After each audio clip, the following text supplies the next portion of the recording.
My dear learners, this is Trinity College Nabingo, History Department, and in particular this is Don Paul Apalokwang, an history expert, going to present a subtopic of neocolonialism in Africa. I hope outside there you are very fine and you are still under God's protection. Now, we are going to look at one of the major post-independent problems in Africa, which cut across all parts of Africa, and that is neocolonialism in Africa. So this is a very popular topic. It is one of the general problems that cut across all new states of Africa.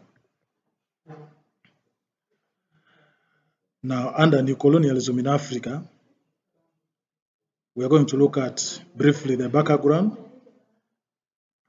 how it is manifested or how it is revealed in the daily lives of African societies. Then we shall look at the positive and negative effects, and probably I will give you a question to analyze the impact of neocolonialism in Africa. Now, in the background, we shall look at the definition. Just as you hear neocolonialism, it is a new form of colonialism. Colonialism, by definition, is a form of exploitation, domination of small and weaker states by powerful states. And that is what happened in the second half of the 19th century in Africa, where African countries were colonized, exploited, using various policies adopted by the colonial masters. Now, after independence, African countries or the new states of Africa are still confined in the umbilical cord of neocolonialism. That is an indirect domination of the political, social, and economic affairs of the independent African states.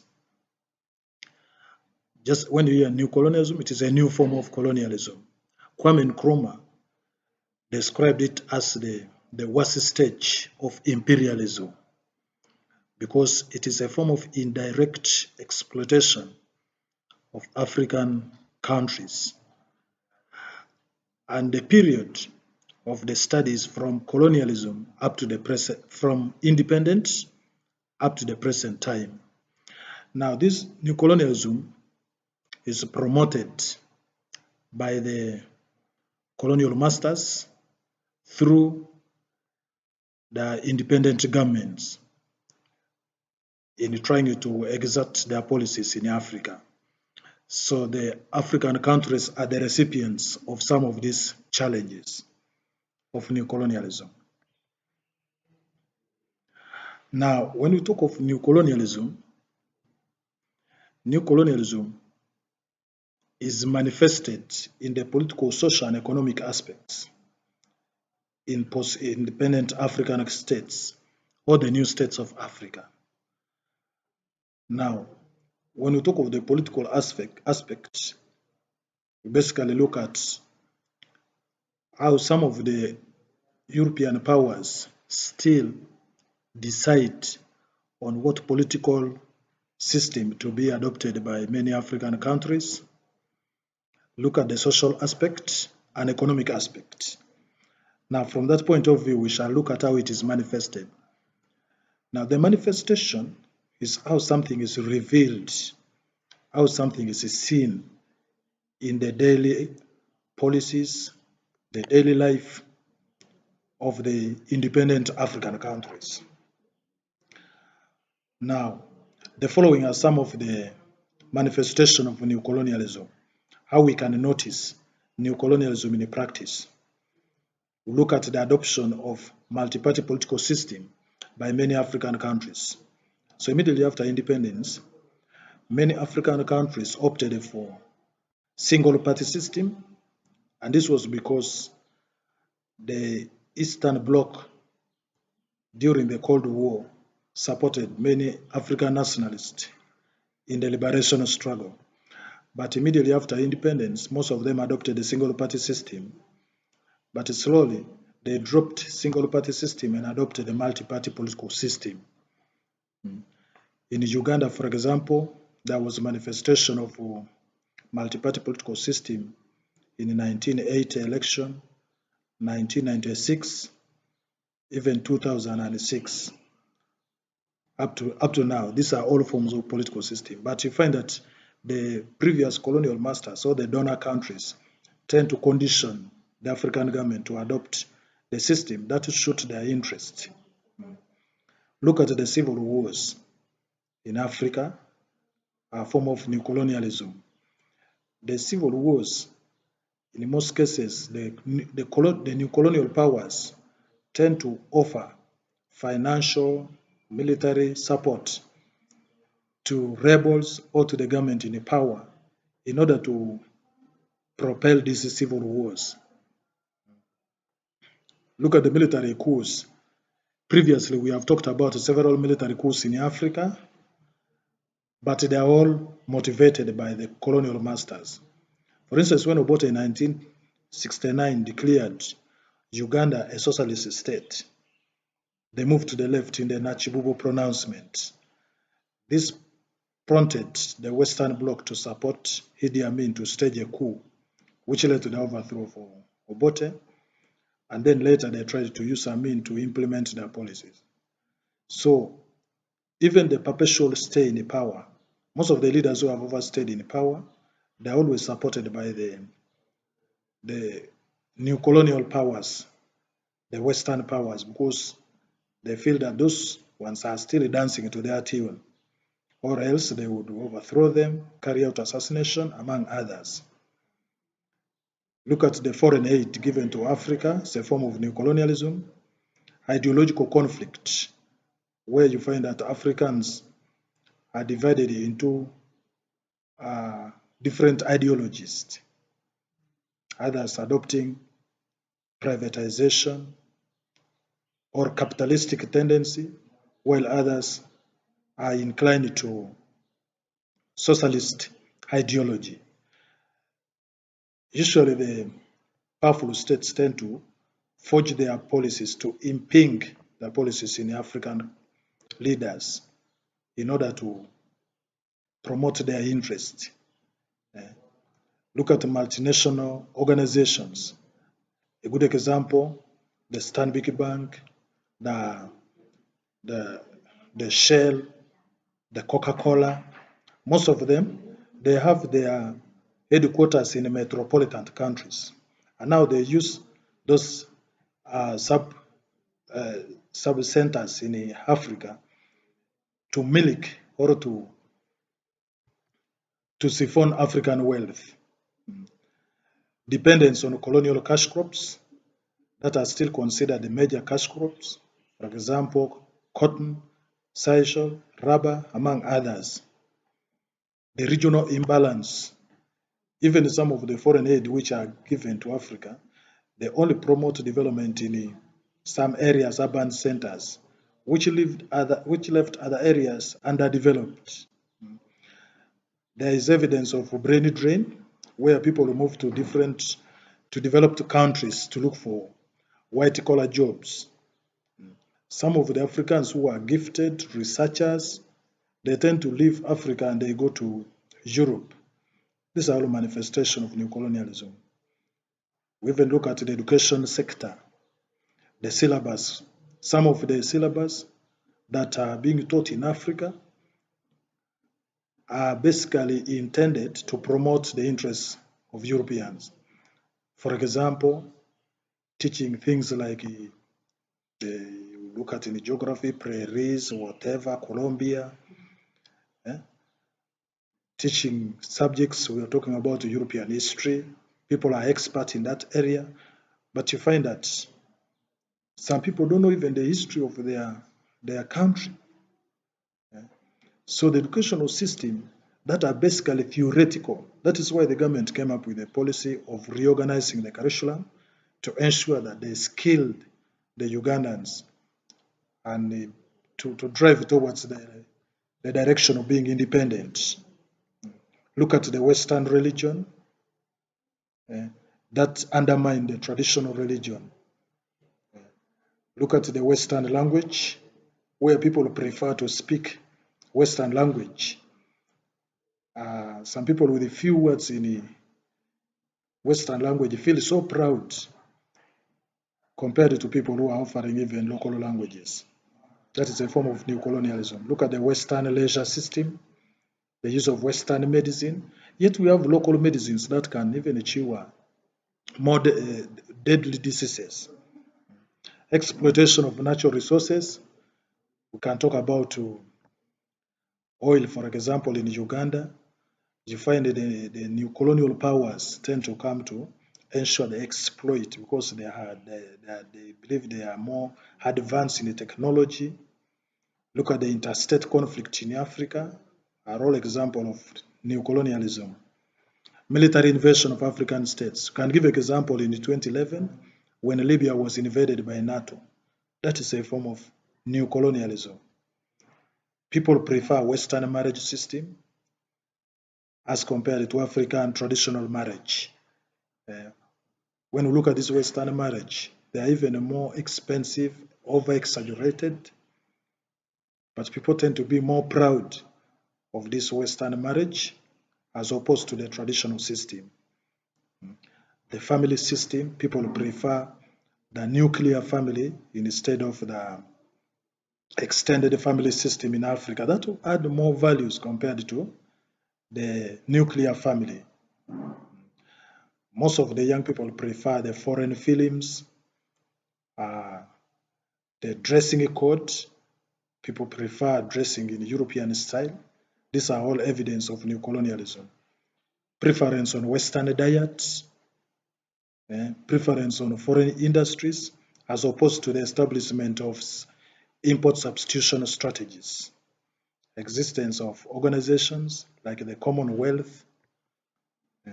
So you find that neocolonialism is manifested in political, social, and economic aspects in Africa.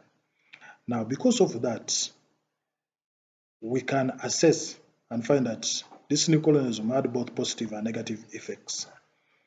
In as much as the negative effects should be given more understanding, but it also had some few positive effects. For example, it is communication because of the foreign languages that some countries are using as official language, the French, English, German, among others. Overthrow of some dictators. Some of the civilian rulers who were dictators were overthrown as a result of the support from the foreign countries. Creation of the employment opportunities through the foreign aid and projects that are always started by NGOs, bridging the manpower gap. That is the use of the expatriates, supporting the budget through donation, diplomatic relationship with those countries that always tend to donate to post-independent African countries, supporting technological progress in Africa through donating some of the computers, among others, promotion of commercialized agriculture through the emphasis on the colonial crops, cash crops, promotion of industries, political stability. In most cases, some of these donor countries tend to offer military support to the government in power in order to suppress the rebels, employment opportunities. After establishment of some of these markets, the NGOs, creation of the market, some of the local products are sold to those donor countries. Improvement in the leisure system through films, Western films, among others. Eradication of cultural rigidity. Some of the cultural practices, for sure, have not been good. Female genital mutilation, among others. Improvement in the standard of living, especially those educated people and those in urban centers. promotion of women emancipation, promotion of children's rights. This, among others, have been very positive. However, the negative effects as African students, you must point out that to a greater extent, neocolonialism had a more negative impact in Africa. Some of the examples of this negative impact are political instability by supporting wars in Africa, supporting rebel activities, interstate conflicts. African countries have turned into a dumping ground for some of the products that are not even important in Europe. It has promoted disunity among Africans at various levels. The educated people and uneducated people, the rich and the poor, ideological differences. These have created a lot of problems in Africa, undermine African languages.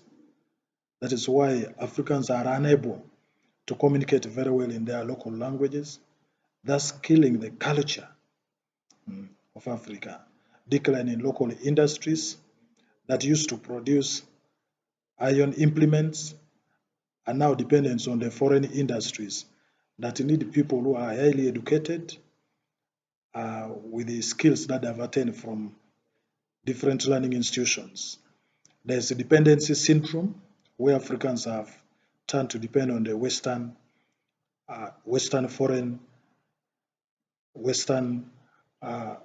donation.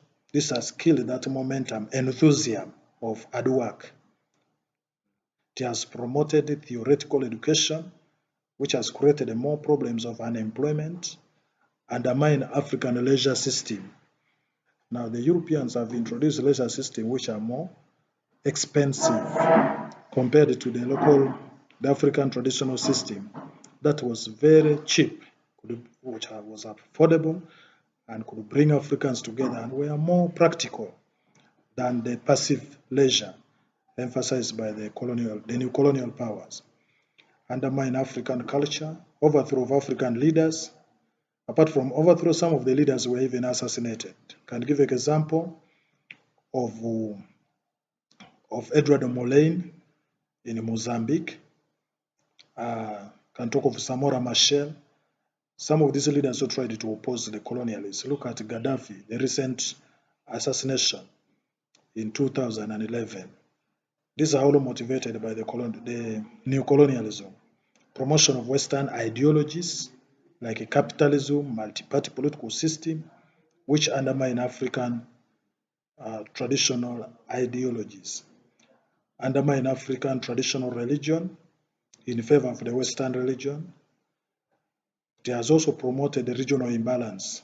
Even some of the foreign aid that are brought from Europe, they tend to open up projects. Even most of the NGOs, they open up their projects in urban centers and leaving the rural places underdeveloped.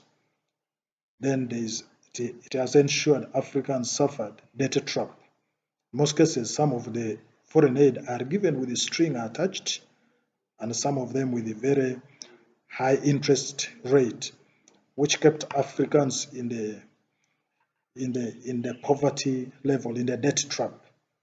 It has brainwashed Africans to think that Europeans and what is European is very good. That is why some of the immoral behaviors that are just imported from Europe, the dressing code, things like prostitution, did not exist in African culture and African society. Then it has created a situation of profit repatriation, especially by the so-called experts who come from Europe with the intention of, and some of these experts are just retired employees from Europe. But when they come to Africa, they are highly paid allowances, and they tend to take the profits to develop their countries, leaving Africa backward. Widespread unemployment, promotion of immorality, kind of behaviors in Africa. For example, we have learned that even some people fear to greet in local languages for fear of kneeling down. People prefer to use English, but there are so many forms of immorality, corruption, prostitution. All forms of immorality are being motivated by neocolonialism. The poor dressing code, not only at the level of women, although women supersede the, the male counterparts, but also we have seen among boys, people prefer to dress, to put on what they call damage and whatever. They are all form of dressing copied from the colonialists, which has socially affected our traditional or African setting. There's drug abuse, serial killing, assassination. We have heard of recent assassination of different political actors. Neocolonialism has disrupted the family pattern because it has created what is called the, the age gap, generational gap between the young and the old. The young prefer to behave in a European style, while the old tend to preserve the African cultural values, norms, among others. Has even undermined population growth because of the introduction of various mechanisms, for example, the contraceptives that have been introduced. It has promoted brain drain, where many Africans prefer to go and work in the developed countries, exploitation of natural resources in favor of European interest. So you can see that new colonialism, among the major problems in Africa, has been a very big problem cutting across Africa. So it is my honor to, as you make further research, to also think of what should be a practical solution. But the practical solution should be to adopt anti-new colonial policies. For example, establishment of import substitution strategies, restoration of African culture at all levels, political, social, and economic aspects. As I conclude, I'm giving you one question. The question is, how has new colonialism affected development in any one new state of East Africa? I repeat, how has new colonialism affected development in any one new state of Africa? And as I conclude, my prayer is that you remain safe and continue to follow the Ministry of Health instruction of the SOPs, as you also put trust in God and pray that this current pandemic, God may intervene and the normal situation may resume. For more information, please visit the link below. I remain Dong Paul Apalokwang, a history teacher, Trinity College Nabingo, and also proudly I call myself the 21st century political philosopher. I wish you good luck.